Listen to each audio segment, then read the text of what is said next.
যে মানুষটা যোগ্য এখন সোশ্যাল মিডিয়াতে টাকার বিনিয়োগ করা যায়। আমি আসলে এটা বিষয়ে অবগত না। এটা হচ্ছে তারা স্পন্সর থাকে, তাহলে তো বলতে পারবে যে এটার পিছনে তাদের হয়তো কিছু আছে, বাট আমাকে অ্যাক্ট্রেস আমার সাথে বহুত কম হবে। আপনার কি মনে হয় যোগ্য মানুষকে অ্যাওয়ার্ড দেওয়া উচিত? অবভিয়াসলি যোগ্য ব্যক্তিকে তার তাকে আসলে অ্যাওয়ার্ড দেওয়া উচিত, অযোগ্য ব্যক্তিকে কেন অ্যাওয়ার্ড দেওয়া আমরা দেখেছি যে একজন সুপারস্টার নায়ক গাড়িটা বন্ধ করবেন তো ভালো ভালো সিনেমা উপহার দিয়েছে, তাকে অ্যাওয়ার্ড দেওয়া হয়। আপনি নাম বলতে পারছেন আর সে কি অ্যাওয়ার্ড পাওয়ার যোগ্য কিনা? কিন্তু আমাদের দেশের সুপারস্টার মেগাস্টার তাকে নিয়ে করলে আসলে কম হয়ে যাবে, বাট হচ্ছে সে মেরিট প্রথম আলো এবং অনেক অ্যাওয়ার্ড সে অর্জন করে নিয়েছে তার লাইফে। এবার হচ্ছে সে তার অনেক অ্যাওয়ার্ড করতে হয়, সে হয়তো প্রেজেন্ট থাকতে পারে না, এটা আসলে তাকে অনার্স হিসাবে। বাট হ্যাঁ, যোগ্য ব্যক্তিকে তো তাকে অনারিয়াম করাই হয়, এটা আসলে আচ্ছা আপনি, আমরা দেখেছি যে অনেকেই আছেন অনেক অ্যাওয়ার্ডে, আপনি কখনোই হয়তো আপনিও দেখেন আমিও দেখি না, তাকে নায়িকা কিংবা মডেল কিংবা কোনো সিনেমা কোনো কিছুই করে না, কিন্তু সে নায়িকা দাবি করেন এবং অভিনেত্রী দাবি করেন। আপনি কি বলেন আসলে একজন অভিনেত্রী হলে কি যোগ্যতা অবভিয়াসলি তার হচ্ছে থাকতে হবে এবং শ্রম থাকতে হবে এবং হচ্ছে ধৈর্য বিকল্প যে কোনো কাজে আপনি সাকসেস হলে আপনার অবভিয়াসলি ধৈর্য থাকতে হবে। আপনি যদি সহজে হাত ছেড়ে দেন তাহলে আপনি লাইফে কিছুই করতে পারবেন। মিডিয়াতে কাজ করতে হলে কি ভাইরাল?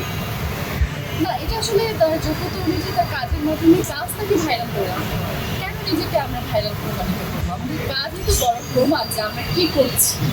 এখন ভাইরাল হওয়ার জন্য নিয়ে আসে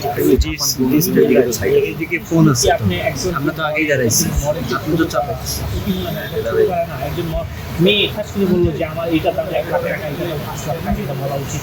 এটা তো ধরো হচ্ছে ড্রেসের ফ্যাশনেশন অনেক মেয়েরই তো থাকবেই, সো হচ্ছে এটা একটা কমন প্রশ্ন। আর এটা যারা বলে তারা হচ্ছে তাদেরকে আসলে ছোট করা হয়, তাদের ব্যক্তিসত্তাকে ছোট করা হয়। আমি কি করবো না এটা তো আমার জিনিস, তাই না? তো আমি কেন আসলে আমার ড্রেসের হিসেবটা আমি সবাইকে বলে বেড়াবো? তো মানুষ হিসেবে মানুষের হচ্ছে বিভিন্ন রকমের সময় আসতে পারে, সেই সময় অনুযায়ী তাকে ক্যারি করতে হবে যে আমার এখন কী সময় চলছে, ট্রাজেডি এখন হচ্ছে অনেক সুন্দর সময় চলছে, সেই অনুযায়ী ড্রেস কাউন্ট করা উচিত। বাট হ্যাঁ, অবভিয়াসলি উচিত। আমরা যেহেতু এই দেশের মানুষ, আমরা বাঙালি, সো বাঙালি কাউকে আমি আগে বাঙালি, তারপর দেশের বাইরের মানুষ। আপনি সবসময় সাকিব খানকে নিচে ভাবেন, বেশি ভাবেন, সেটা কি? না না না, আসলে ছোটবেলা থেকে তাকে আমার অনেক ভালো লাগে এবং তার অভিনয় দেখেছি, আর নিজেও এখন আমি অ্যাক্ট্রেস কাজ করছি। সো আসলে আমরা অনেক অনেক ব্যক্তিকে দেখেই কিন্তু বড় হই এবং কিছু করার অনুপ্রেরণা আমাদের যায়, সেই সুবাদে আসলে তাকে। আপনাকে, আপনি একজন নায়িকা, আপনাকে যদি এখন বলা হয় আমার কাছে হিরো আলম নায়ক, হিরো আলমের সাথে আপনি সিনেমা করবেন কি? কেন রিজেক্ট করলেন? সাকিব খানকে বাছাই করলেন, হিরো আলমকে কেন? সেও তো নায়ক। আসলে তাকে আমার ভালো লাগে। তার মানে আপনি যাকে ভালো লাগবে তার সাথেই সিনেমা করবেন। এটা ডিরেক্টর ডিপেন্ড করে যে এটা কাকে বেস্ট করবে, কাকে এখানে যাচ্ছে। সেখানে যদি হিরো আলম কি দেয়, সেখানে তো অবশ্যই হিরো হবেই না। হিরো আলম কিন্তু 4টা সিনেমা নিজের টাকা দিয়ে বানায়। একজন প্রডিউসার যদি নিজেকে হিরো দাবি করে সেখানে তো বলার কিছু থাকে না। বাট এখন আমাদের সমাজে একটি, আমাদের সাংস্কৃতিক সমাজে একটি প্রবলেম, কেন জানি প্রডিউসাররা হিরো হয়ে যাচ্ছে। এটা তো অনেক খারাপ একটা দিক। আপনারা যারা হিরো আছেন তারা হিরো করবেন, যারা প্রডিউসার আছে তারা মুভি করবেন, তারা কেন নিজেকে শো অফ করতে হবে? মানে আমার নাকি ক্ষোভ, আমি অনেকদিন ধরে ভাবছি যে যারা প্রডিউসার তাদের চেহারা আর্ট ভালো না, সুন্দর না, হয়তো বা এখন অনেক পাবলিক আমাকে গালি দেবে, বাট এটাই কিন্তু ট্রু যে আপনার যদি প্রডিউসার আপনার পিছন থেকে লক্ষ্য করবেন, আপনি কেন সামনে নিজেকে ফোকাস করতে চান? আপনাদের চেহারা আপনার হিরোদের মতো না, এটা কিন্তু আমি তাদেরকে কোনো রকম ইনসাল্ট করছি, বাট এটা ট্রু। আখি, অনেক মেয়েরা আসলে আমরা দেখেছি তারা নায়িকা উপদিও দেয়। আমরা দেখলাম রোজদীপা নামে একটা মেয়ে আছে, সেও নায়িকা, সে একটা সিনেমা করেছেন। আমি একজন মানুষ হিসেবে আমি আমি আঁকি চ্যানেল করছি, এটা হচ্ছে বড় কথা। আমি আসলে অন্যদের কাজ দেখি না যারা হচ্ছে কিছু করে, বাট আমি হচ্ছে যেটা করি সেটা আমার ফ্যামিলির। আপনার যারা প্রতিবাদ কি করবেন সব মেয়েদের এবং যারা কিছু করে? না, আমি আসলে এটা নিয়ে করতে যাচ্ছি না, এটা যাদের পার্সোনাল ব্যাপার, সেটা কিছু বুঝতে পারবে যেটা থেকে করা উচিত।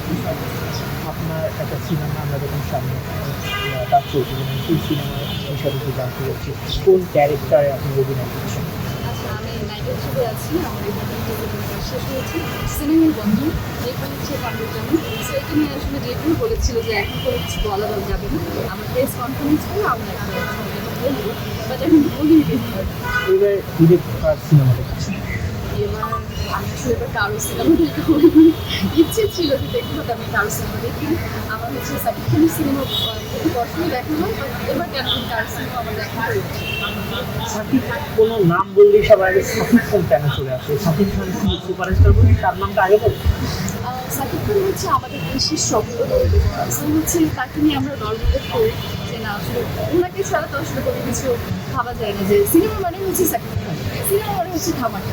সো হচ্ছে সাকিবিয়ান ফ্যান যারা তারা ভালো যায়। তার মানে সিনেমা মানেই অপু বিশ্বাস, তার মানে আর নায়িকা তৈরি হবে না। আপনাদের নাম বলবেন কেউ, তাহলে আপনি একজন সাকিব খানের নাম বলেন, আরও তো অনেক নায়ক। অনেকেই আছে, বাট ঠিক কেন আমরা সাকিব খানের উপর ডিপেন্ড করি, এই এটা সবার কথা বলা উচিত।